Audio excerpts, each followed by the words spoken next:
सांगड़ अरबों रुपए तेल गैस की मद में आटे के बावजूद भी सांगड़ की आवाम सहूलियात से महरूम। मजीद देखते हैं इशफाक सुलेरी की इस रिपोर्ट में।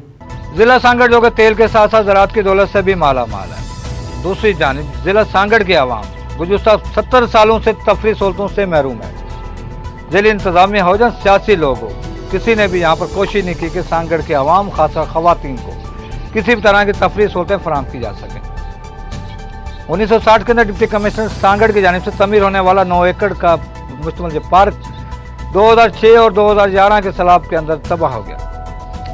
साबका इंतजामिया की जानिब से पार्क पर करोड़ों रुपए तामीर करके उसको पार्क को फाल करने की कोशिश की गई, लेकिन टेक्निकल वजूहात के बिना पर टेक्निकल माहिरीन का कहना है कि ये पार्क के अंदर जब तक 5 फुट तक मिट्टी नहीं डाली जाएगी ये पार्क फाल नहीं हो सकेगा। लेकिन दूसरी जानिब जिले इंतजामिया बज़िद है कि किसी तरह से इस पार्क को फाल करने के लिए इस पर मजीद रकम लगाई जाए। ज़रूरत समर के अगर जिले इंतजामिया चाहती है कि सांगड़ के अवाम को बेहतर सहूलतें फराहम हों तफरी की, तो ज़रूरत समर का है कि टेक्निकल माहिरीन से मशवरा करने के बाद इस पार्क को सतह को रोड से बुलंद किया जाए और इस पार्क को फाल किया जाए। दूसरी सूरत इस पर अखराजात होने वाले तमाम अखराजात करप्शन की नज़र हो जाएगी। कैमरामैन अजीज़ रहमान के साथ इशफाक सुलेरी, सांगड़।